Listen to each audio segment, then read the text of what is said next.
Bonsoir, nous sommes le lundi 19 octobre. Merci de nous retrouver pour cette nouvelle édition du 7-8, le journal. On commence tout de suite avec les titres de votre actualité locale.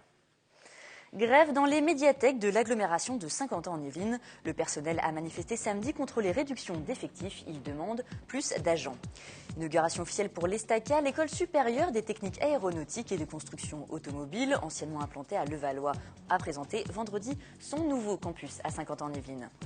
Et enfin, une maison paroissiale pour les jeunes. La maison Jean-Paul II à Elancourt a pour vocation d'accueillir et de réunir en un même lieu différents mouvements et équipes de jeunes d'Elancourt-Maurepas. Nos invités, l'abbé Corentin Castex, vicaire de la paroisse, et Gaël Gesvert, responsable de l'aumônerie lycéenne, nous en parleront.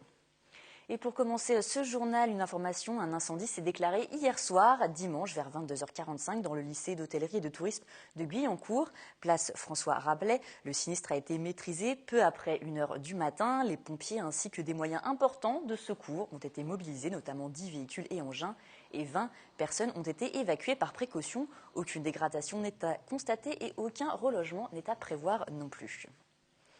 Et le référendum pour l'union du Parti socialiste s'est terminé hier soir. Il durait donc de vendredi à dimanche. Les sympathisants de gauche étaient appelés à répondre à la question suivante. Face à la droite et l'extrême droite, souhaitez-vous l'unité de la gauche et des écologistes aux élections régionales? Les citoyens pouvaient voter sur Internet ou dans des lieux de vote définis. Il y en avait plusieurs dans les Yvelines.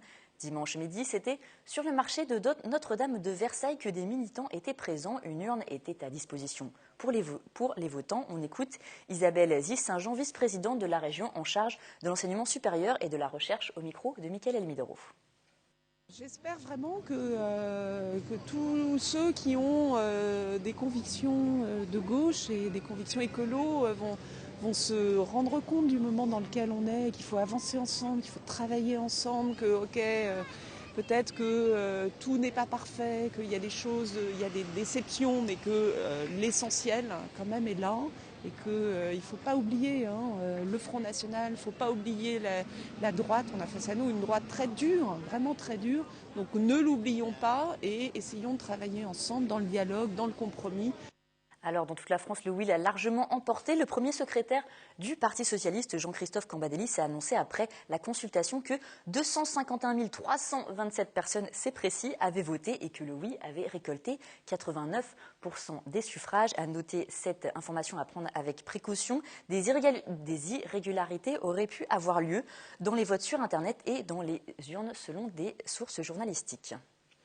Et toujours en politique, la section départementale du MoDem a organisé jeudi soir dernier une conférence sur le thème de l'apprentissage et de la formation professionnelle.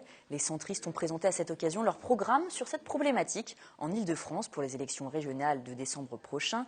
Une dizaine de personnes ont participé à cet événement. On écoute Anne Morin, la présidente de la Fédération du MoDem en Seine-et-Marne. Elle était au micro de Mickaël Elmidoro. Il y a un réel problème de la vision sur l'apprentissage. Les familles, déjà, c'est pas l'orientation la plus, la plus valorisée, la plus valorisante aux yeux des familles, des jeunes qui se lancent dans l'apprentissage. Et puis, il y a un réel problème, oui. Il n'y a qu'à voir un certain nombre d'établissements, je pense, au CCI, qui sont obligés de fermer des établissements faute de jeunes qui peuvent se former et être de futurs apprentis. Donc ça en dit quand même assez long, oui, sur les problématiques de l'apprentissage. Et je vous le disais en titre, ce samedi, le personnel des 8 médiathèques de l'agglomération de Saint-Quentin en Yvelines était en grève. Les agents manifestaient contre les réductions d'effectifs. Près de 100% d'entre eux étaient mobilisés, selon les syndicats, au moment du tournage de ce reportage. Mélanie Poquet et Patrick Jacques de Dixmude. Distribution de tracts, informations aux usagers, cette scène s'est répétée toute la journée devant les 8 médiathèques saint-quentinoises. Devant celle de Manille-les-Hameaux, une trentaine de personnes s'étaient rassemblées. En ligne de mire, les problèmes d'effectifs du réseau des médiathèques. On est moins pour les ouvertures, on est moins pour le service public, on est moins pour les médiations. Qu'est-ce qu'on va faire? On va fermer. C'est difficile de faire toujours autant d'animations, autant de services avec beaucoup moins de personnel. On ne peut plus là.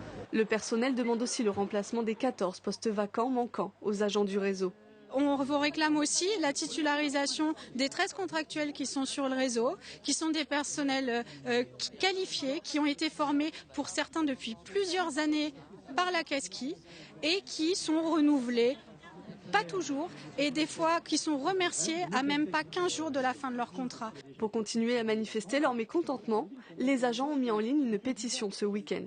Elle recueille à ce jour une centaine de signatures. Et du côté de la communauté d'agglomération de Saint-Quentin-en-Yvelines, on précise que la majorité souhaite renforcer le réseau des médiathèques, dont le travail est renforcé avec les activités de poésie et de culture scientifique et les travaux de la médiathèque du Grand Canal financés à hauteur de 6 millions d'euros. Des discussions sont en cours avec les différents acteurs. En ce qui concerne les emplois vacants, écoutez Michel Logier, le président de la communauté d'agglomération de Saint-Quentin-en-Yvelines.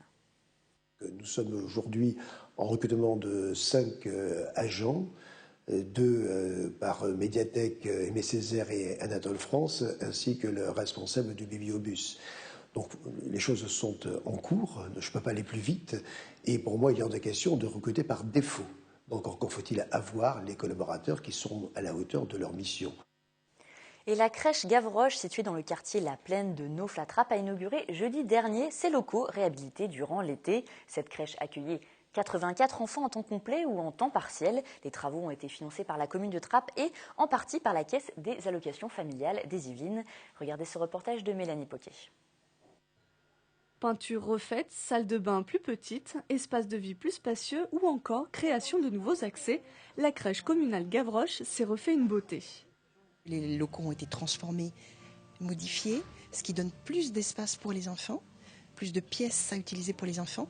Et puis bien évidemment, quand on est dans des locaux beaux, frais, rafraîchis, colorés et en même temps assez doux, c'est un plus et pour les enfants et bien évidemment pour le personnel. Financé à hauteur de 315 000 € par la commune de Trappes, avec la participation de la CAF des Yvelines, les travaux ont été réalisés durant l'été, entraînant la fermeture de la structure. La crèche Gavroche accueille 84 enfants, essentiellement de la plaine de Naufle. Elle n'a pas été en activité pendant les travaux. On a travaillé avec les parents de façon à transférer les enfants pendant 6 semaines. Soit les parents étaient en vacances, auquel cas il n'y avait pas de souci, chez les assistantes familiales ou bien dans d'autres locaux, crèches collectives. Une dernière phase de travaux concernera la cuisine, la lingerie et la buanderie pour de l'entretien et des mises aux normes. Ces travaux sont prévus pour 2016. Et nous accueillons avec nous en plateau Corentin Castex, abbé et vicaire de la paroisse d'Elancourt, et Gaël Gisbert, responsable de l'aumônerie lycéenne. Bonsoir messieurs. Bonsoir. Merci d'avoir répondu à notre invitation et d'être venus ce soir sur notre plateau. Vous êtes ici pour nous parler de la maison Jean-Paul II et de son inauguration. Ce week-end, donc, la maison Jean-Paul II a été inaugurée à Elancourt. Elle se situe dans ce que vous connaissez peut-être comme le Bilbo, l'ancienne salle de musique pour les jeunes de la mairie d'Elancourt, qui a été ensuite transformée en restaurant chinois, une maison qui a eu beaucoup de vie et qui est aujourd'hui destinée aux jeunes. On en parle dans un instant, juste après ce reportage. Regardez.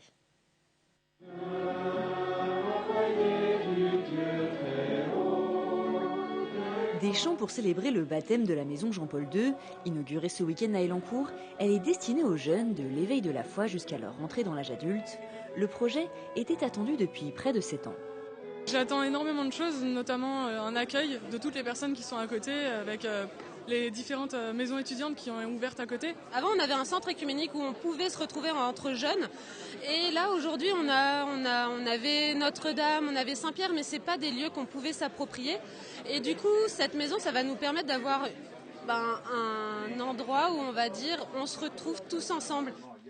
Des ateliers et des permanences sont prévus, catéchèses et aumôneries ou encore des groupes de parole spéciales à l'occasion des Journées mondiales de la jeunesse.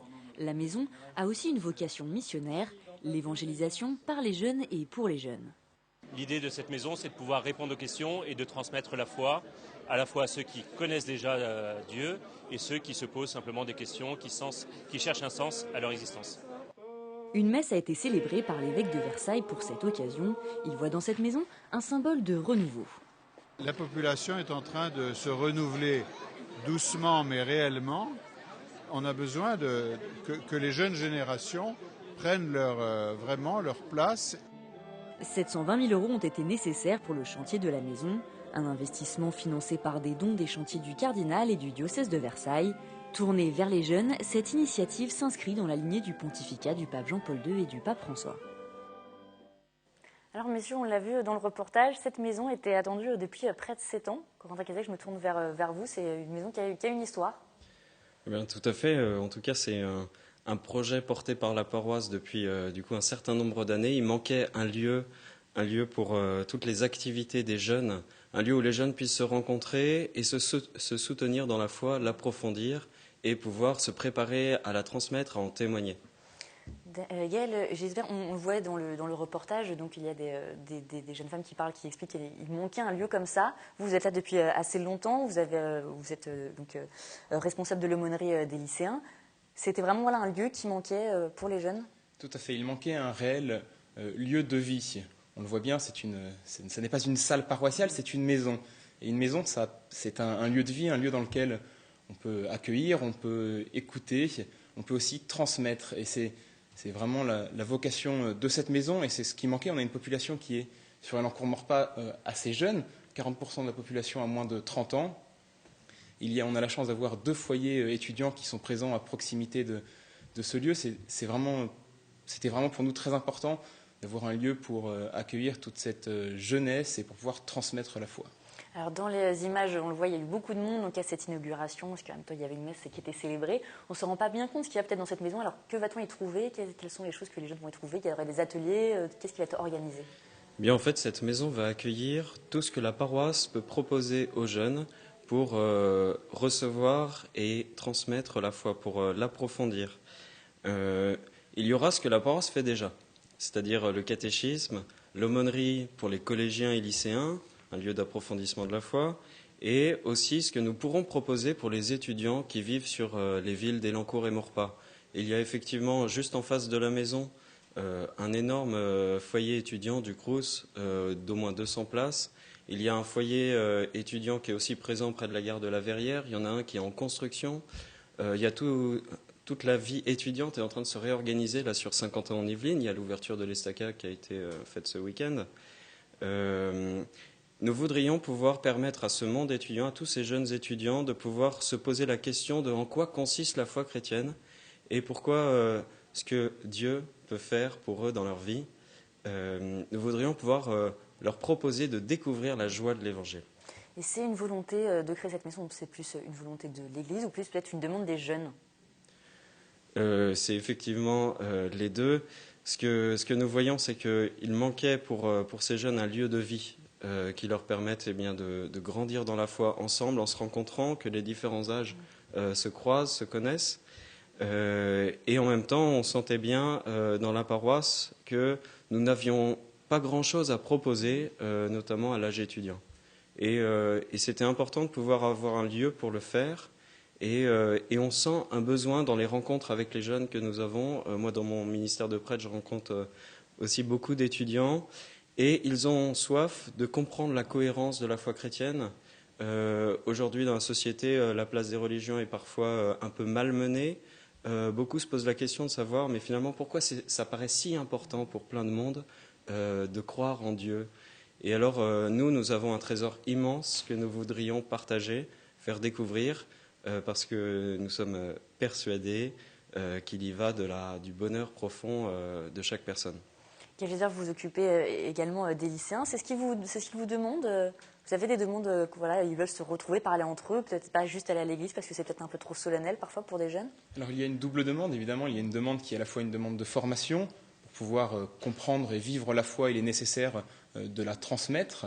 Mais il est aussi nécessaire de se retrouver. On parle de communauté chrétienne c'est vraiment une réelle famille. Et pour qu'une famille vive, il faut une maison. Et c'est vraiment ce que cette maison représente pour nous.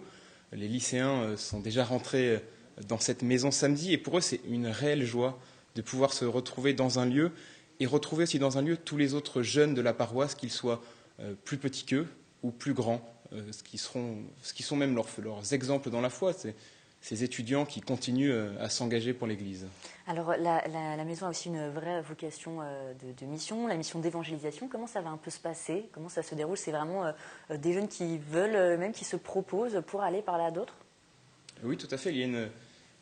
Quand on a le bonheur de croire et la vraie joie que ça nous apporte, on ne peut qu'avoir envie de la transmettre et de permettre au plus grand nombre de découvrir cette joie de l'Évangile, cette joie d'être sauvé par Jésus-Christ. Alors, c'est cela va depuis les débuts de l'Église avec la foi, ce désir de la transmettre au plus grand nombre.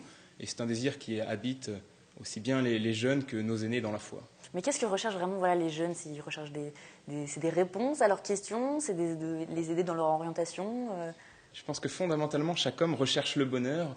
Et chez les jeunes, et particulièrement les jeunes étudiants qui se retrouvent confrontés à beaucoup de questions, la question notamment de l'orientation, comme vous le disiez, mais aussi la question de ce que l'on veut faire réellement dans notre vie, nous engager dans le mariage, ou nous engager dans des voies qui vont être différentes. Et tous ces questionnements sont fondamentalement ceux du bonheur. Quelle est la voie qui va nous mener au bonheur? Et bien, pour nous chrétiens, ce bonheur, c'est cette vie en Jésus-Christ. Corentin Castex, c'est important que cette mission d'évangélisation soit menée par des jeunes. Parce que, je ne sais pas, peut-être que... sinon, bien sûr, je pense que le meilleur signe pour bien faire comprendre que la religion n'est pas une sorte d'idéologie qui s'imposerait et qui du coup devrait être accueillie de manière forcée, eh bien, c'est que des jeunes puissent montrer leur joie de vivre la foi chrétienne et de la partager. Il y a véritablement un trésor, quelque chose de l'ordre d'un trésor qu'il y a à partager. Du coup, on va proposer à nos jeunes étudiants qui le souhaitent, qui le désirent, de pouvoir inviter de leurs amis, des étudiants qui vivent autour, à des soirées dans cette maison. On commence avec une première proposition de jeudi. Le jeudi soir, on propose un dîner pour les étudiants qui le souhaitent, à 2 €, où chacun peut venir avec ses amis, aussi en apportant des questions, et nous discutons tout simplement sur des thèmes de la foi chrétienne.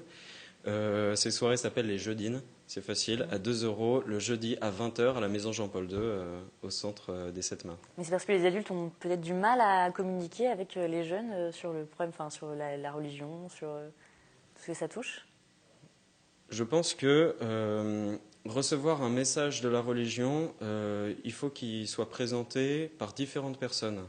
C'est pas la même chose de parler de la foi avec quelqu'un qui